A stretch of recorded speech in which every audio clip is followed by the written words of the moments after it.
Hello and welcome back. This is Dr. Vivoda, and you, of course, are in Management and Information Processing. Today we're going to talk a little bit about motivation at work. I actually pulled a source from an organizational behavior book that I've used for years that I very much enjoy, and I'd like to share that a little bit with you as we move forward through the course. What is motivation? Well, motivation is the process of arousing and sustaining goal-directed behavior. Now, we always have to keep in mind that every employee is motivated by something different. Many managers make the assumption that an employee may be motivated by a bonus or by cash of some type or by a gift card, when in truth, all they simply want is recognition or to be appreciated. That is why many times in organizations you've seen them, employee of the month, employee of the day, anything that actually brings someone some recognition by either their coworkers and their peers or higher ups. Others just maybe want a little time off. So that's always the question. If you're a manager and you have to make that decision, that's always kind of challenging because first off, you may want to motivate your employees with a reward, and you may be thinking, should I do this for an individual or should I do it for a team? My personal experience has been that when you provide a reward for a team and you set a goal, it tends to bring people together that normally maybe wouldn't even talk to each other or get along. But once you provide a common goal and a common reward, it definitely changes the scenario.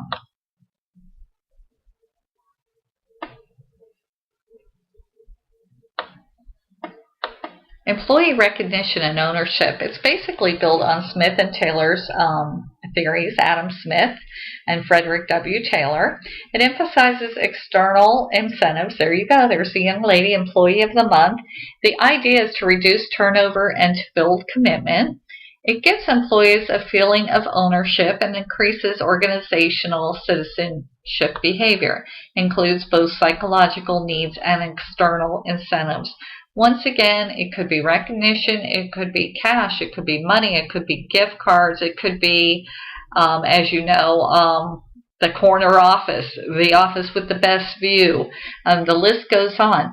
But the bottom line is, as an employee, it has to be something that if you were told, oh, I'm offering this incentive, that it actually is going to be something you even want, or you are not going to be highly motivated. Now, there are a different couple of ways that employees are motivated. They can have an internal or an external locus of control. Internal locus of control means that individual is motivated from within, believes that anything that happens to them is because they did it. And an external locus of control is somebody that would say, oh, well, it just kind of happened, like as if fate, took the reins. So you've got different individuals with different needs in a workplace. So finding out how to motivate those employees and get them the best work out of those individuals is often challenging for managers. Now, you might remember Maslow's hierarchy of needs. Starting at the bottom, physiological would be food, water, oxygen, safety and security. Then above that is love, and then esteem. And then at the very top is self-actualization. Now, the needs hierarchy is a theory that behavior is determined by a progression of these needs, and that you can never become self-actualized until you meet each of the needs in order going up the hierarchy.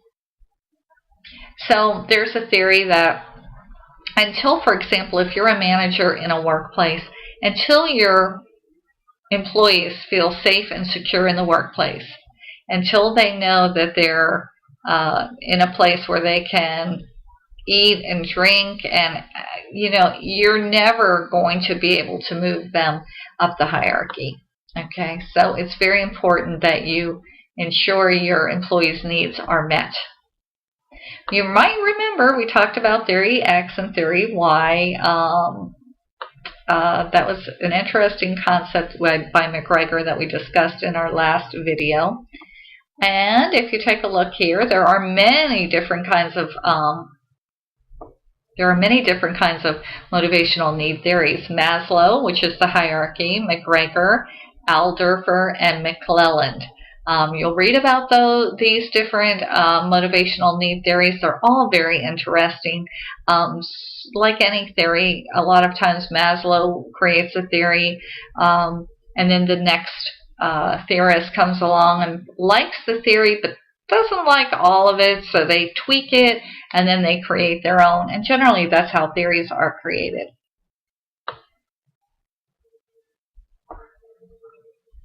Here's a little bit about eustress, strength, and hope. In the workplace, before you even go about motivating employees, you have to make sure that your office, your employees are basically participating in a eustress situation. That's healthy, normal stress. If, unfortunately, they're not, that's distress. It's very hard to motivate employees who are unhappy, depressed, stressed, frustrated, burnt out. So you want to eliminate all obstacles, barriers, and frustrations so that you can turn those into opportunities, challenges, and energy.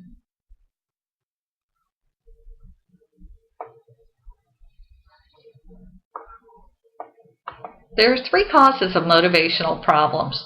One is the belief that the effort isn't going to result in performance.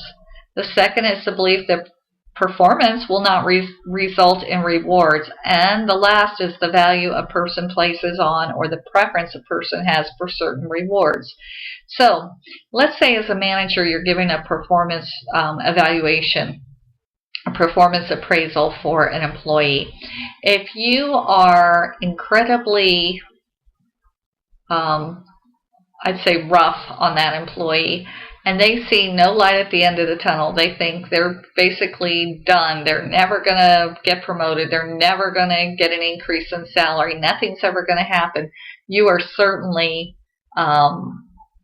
you would certainly be correct in seeing that, unfortunately, it's going to be incredibly difficult to motivate that employee. Incredibly difficult.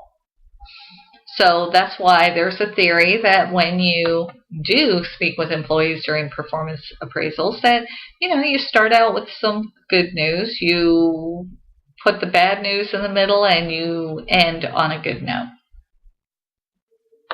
The purpose is to motivate employees, not to demotivate them.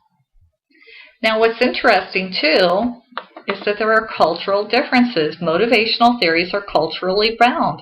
Research results differ among cultures. So what motivates in one culture does not necessarily motivate in another, which is a thoroughly fascinating theory, but true. And you might find, for example, Asian employees might be more highly motivated by recognition, whereas maybe an American employee might be motivated by monetary reward, but there are cultural differences involved, so you have to be cognizant of that as well. So there are many ways to motivate people. Many ways. And you can start with my favorite, training. You want to keep your employees motivated. You want them to come to work with a good attitude. And most importantly, you want them to come to work and not be bored. They need to be challenged. Send them to continuing education courses, send them to seminars, coach them, task them with assignments that you think will be very interesting to them. Kind of customize the assignments to individuals in the office that you think would really excel. Rewards should be contingent on good performance. You should never have rewards based on simply being there. That's just not good enough. Rewards are for individuals or employees who go above and beyond. Valued rewards available. That is absolutely an important part of being a manager, making that decision. How are you going to reward your individuals and following through on it? Set up the criteria so it's very, very clear and there's no confusion or ambiguity about how the motivation is actually going to work and what the employees have to do to earn the reward. But keep in mind that motivation, of course, motivation is important, and as a manager, you definitely ought to consider that as you go through the process.